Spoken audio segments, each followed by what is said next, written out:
ओं नमो भगवते वासुदेवाय। शुक्लाम्बरधरं विष्णुं शशिवर्णं चतुर्भुजं प्रसन्नं वदनं ध्यायेत् सर्वविघ्नोपशान्तये। नारायणं नमस्कृतं नरं चैव नरोत्तमं देवीं सरस्वतीं चैव ततो जयमुदीरयेत्। मूकं करोति वाचालं पङ्गुं लङ्घयते गिरिं यत्कृपातमहं वन्दे परमानन्दमाधवं। व्यासं वसिष्ठनप्तारं शक्ते पौत्रमकल्मषं पराशरात्मजं वन्दे सुखतात्यं तपोनिधिं। व्यासाय विष्णुरूपाय व्यासरूपाय विष्णवे नमो वै ब्रह्मविदये वसिष्ठाय नमो नमः। अच्युतर्वदन ब्रह्मा दिव्यहुर परहरि आभालोलोचन शम्भुर्भगवान् बादरायण। ओं पार्थाय प्रतिबोधितां भगवता नारायणेन स्वयं व्यासेन ग्रथितां पुराणमुनिना मध्ये महाभारतं। अद्वैतामृतवर्षिणीं भगवतीमष्टादशाध्यायिनी मम्बत्तामनुसन्दधामि भगवद्गीते भवद्देशिनी। नमस्तुते व्यासविशालबुद्धे फुल्लारविन्दायतपत्रनेत्र येन त्वया भारततैलपूर्णः प्रज्वलित ज्ञानमय प्रदीपः। प्रपन्नपारिजाताय स्तोत्रवेत्रे कृपाणे ज्ञानमुद्राय कृष्णाय गीतामृतदुहे नमः।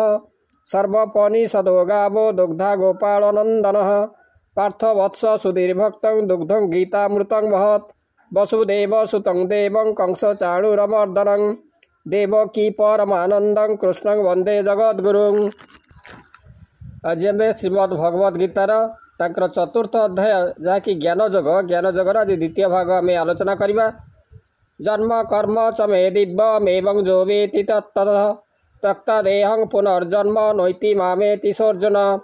जन्म कर्म च मे दिव्यमेवं जो वेति तत्ततः त्यक्तदेहं पुनर्जन्म नैति मामेति सोऽर्जुन।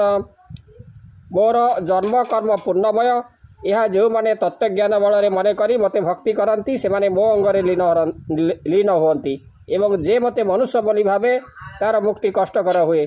मो जन्म कर्म पूर्णमय जे करे हृदय निश्चय जे तत्वज्ञानी साधु वीर इंद्रिय वश जहाँकर तार मरणे नुहे जन्म मोंगे हुई विलीन। हे जो मथुरा बंदी घरे दिव्य आयुध ऐश्वर्य जे अंग बही हेली जात से कि लौकिक प्रसंगत जे मते मनुष्य भावही ताहार मुक्ति कष्ट होई। जे मते मनुष्य भावही ताहार मुक्ति कष्ट होई।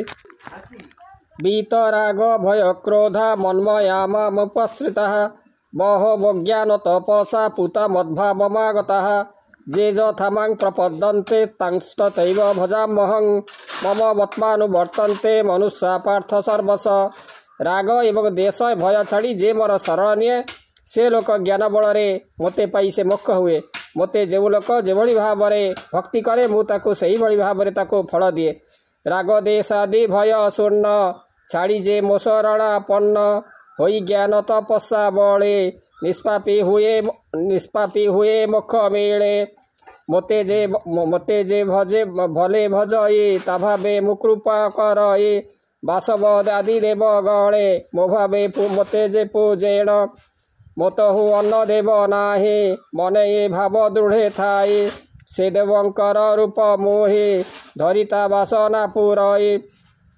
कांक्षत कर्मणां सिद्धिं जजन्त इह देवताः क्षिप्र हि मानुषे लोके सिद्धिर्भवति कर्मजा। जे निष्काम भाव जे जो भाव कर्म करे से जे जो भाव कर्म करे से विलंबरे जे निष्काम भाव कर्म करे से विलंबरे फल पाए। मनुष्य फल आशा विभिन्न देवदेवी को पूजे मात्र विघ्न हेले मूलरू नाश जाए। गृहस्थ अटई जे एक नामता अटई अनेक पुत्र डाकई ताको पिता भाई डाकई ताको भ्राता स्त्री डाकई स्वामी बोली पिता डाकई पुत्र बोली एपरी भिन्न भिन्न नाम संबंधे डाके गृही जन सेपरी मोह शेष नाम तु आगे कहली अर्जुन। निष्काम कर्म जे करई विलंबे फल से लभई मनुष्य कर्म सिद्धि पाए देवता पूजा जे करई सहजे फल तार होई विघ्न रे मूढ़ नाश जाई। चातुर्वर्ण्यं मया सृष्टं गुणकर्म विभागशः तस्व कर्तारमपीमां विद्ध कर्तारमव्ययं। गुण एवं कर्म नहीं मो द्वारा ब्राह्मण क्षत्रिय वैश्य शूद्र चारि वर्णर सृष्टि। तेणु ये सबुरे मु कर्ता हेले मते अविनाश बोली मन कर। आहरी निज निजर गुण एवं प्रकृति कार्य नहीं चारि प्रकार हेबारु मते यार कर्ता बोली कहुए। गुण ओ कर्म भाग ने चतुर्वर्ण मु करुछे। एडु कर्ता मु तार होई अकर्ता मु विचार तोहि। सतगुणी निष्काम चित्त लोभ मोहरे नुहे ग्रस्त। एमंत देखिली जे नर ब्राह्मण नाम देली तार। शौर्य साहस वीर्य मान रज अधिक क्षत्रि नाम। अल्प रज अल्प तम कृषि वाणिज्य गोरक्षण। दक्षता देखिली जाहार वैश्य नाम जे देली तार। तम गुणी सेवा विनय शूद्रता नाम धनंजय। तीन वर्णर सेवाकारी एपरी जान जाति चारि। एक हेले चारि वर्ण मु मध्य स्थिरे कर्ता जान। स्वभाव बसे चारि होई तेणु अकर्ति मु बोलई। न मां कर्मणि लिम्पन्ति न मे कर्म फले स्पृहा। इति मां जो भिजानाति कर्म भिन्न विधते। एवं ज्ञाता कृतं कर्म पूर्वेरपि मुमुक्षुभि। कुरु कर्मेव तस्मात् पूर्वे पूर्वतरं कृतं। मु कर्म आबद्ध नुहे मोर कर्म फल श्रद्धा नहीं। मते एपरी भाव में जो मैंने जानती से माने कर्म बंधन में पड़ती नहीं। ए कथा जानी प्राचीन मोक्ष प्राप्ति माने से माने कर्म करी जाइछंती। तुमे सही भली भाव में कर्म कर। छुई न पारे मते कर्म ताफले जेळु मु निर्मम।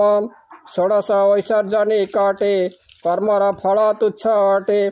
जेहा जाने भव बंधे न पड़े मोह तुटे हृदय। ए ज्ञान कले कर्म मान पूर्वपुरुष व्यक्तिगण। तू से ही परिकर्म कर से ही ज्ञान को हृदय धर। आत्मार कर्म भेद नाही अभक्ता अकर्ताटी से ही। ज्ञान रु दिव्य बुद्धि जात अंतर हुई पवित्र। किं कर्म किम कर्मेति कवय पत्र मोहिता। तत्ते कर्म प्रवक्ष्यामि जज्ञाता मोक्षसे स्वभाव। किं कर्म किम कर्मेति कवय पत्र मोहिता। तत्ते कर्म प्रवक्ष्यामि जज्ञाता मोक्षसे स्वभाव।